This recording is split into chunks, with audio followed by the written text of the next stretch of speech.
Hello again, hope everyone's doing well. Today's video is going to be week 2 of my top 10 AFL rookie card sales series, and this video is for the week ending the 25th of September 2022.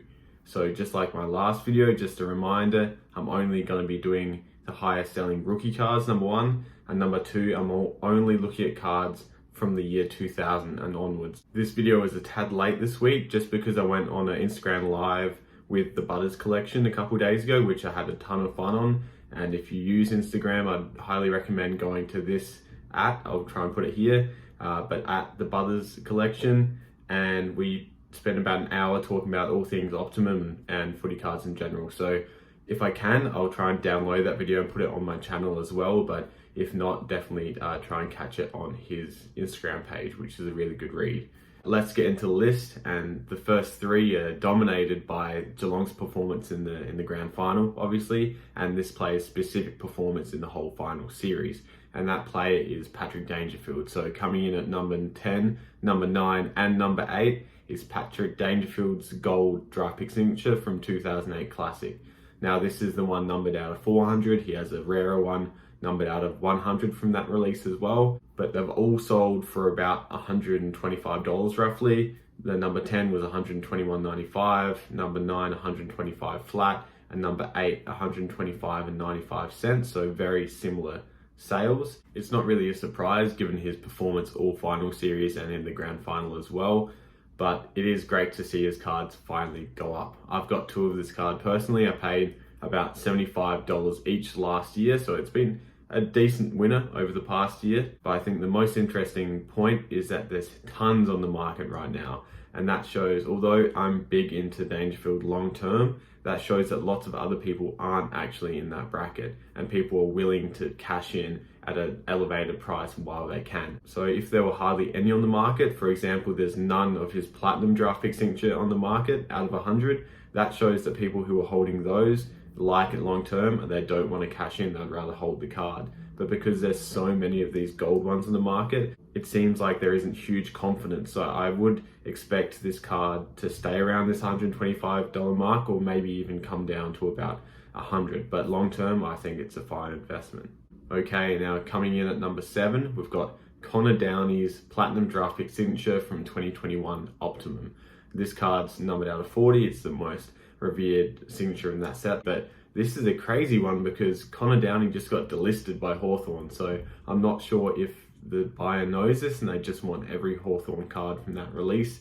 But at $153.67, it seems like not the smartest investment to make. Obviously he could be picked up at another club and go on to have a decent career perhaps, but it seems very unlikely that he's going to reach this kind of price level again in his career. Next, we've got another Hawthorn young player in Sheamus Mitchell, and specifically his Supremacy rookie card numbered out of 25 from 2021. This is a slightly better one probably, seeing as he's still at the club, which is always nice. It went for $179.29.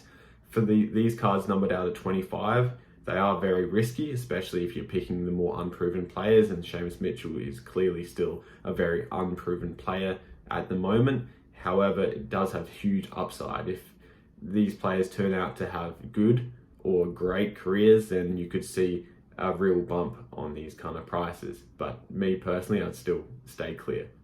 In number 5 spot this week, we've got Luke Jackson's draft pick signature from 2020 Dominance. This is another really interesting one because he's now moved from Melbourne and he's going to be playing at Fremantle next year. So it is interesting to see how this is going to affect his card prices going forward. It seems to not have given it a huge hit in this sale, seeing as it went for $183.87. But as Butters said in our video the other day, there probably is going to be a sell-off from Melbourne collectors, so this price might actually go down a bit. And to be honest, the price was probably a bit higher in the last couple of years from this $183 price point. He's still very young, surprisingly young actually, and he has a very promising career ahead, so this might turn out to be a smart buy, especially if you're a Freo collector. In number 4 spot, continuing the ultra modern run, we've got Errol Golden from Sydney, his gold draft pick signature from 2021 Optimum. This one sold for $194.77. The gold draft pick signature from that year is numbered out of 85, just as it is in 2022 Optimum. And Errol Golden is a bit more of an established young player as compared to previous people like Sheamus Mitchell or Downey. So it makes sense that he has a bit of a premium on those players. Still, I think it's extremely speculative, but he has showed that he can play the game extremely well, and being at a young, successful team like Sydney could bode really well if they turn out to be a premiership winning team in the near future. In the number 3 spot, we've got my favourite card on the list this week, which is the Joel Selwood draft pick signature from 2007 Supreme. And this is my favourite card just because of his performance over many, many years. Obviously, he's now retiring after this year. So it's an extremely iconic card of an iconic player at an iconic part of his career, being the end of his career. So I think at $209.45, it's actually not a bad buy. And I am kicking myself that I didn't get one earlier, whether it be earlier this year or last year, for about that $100 to $150 mark. I think that will be a bargain going into the future. And even at $200, the risk is quite low. I don't think it's going to get, definitely not under $100. It could go down to maybe $150 in the near future, but I think over the long term it will keep growing in value because he's such an established name, and especially with that kind of entry to his career, it just adds to his legacy and his storyline. Onto the top 2 cards, and in number 2 spot we've got a very random one, Kane Lucas's draft pick signature from 2010 Prestige.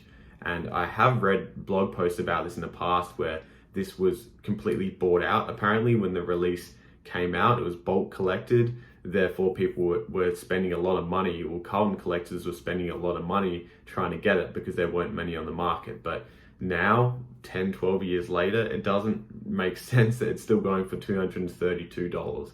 Like, even if there aren't a huge amount in the market, who is wanting to spend that kind of money? Like, unless you're doing a master set of Carlton signatures, it just doesn't make any sense. So I would not trust this comp. If you see one out in the wild for $100 and say, oh, I can sell it for $230, I wouldn't really be believing this. It's probably more of a once-off unless I'm really missing something, and tell me if I am.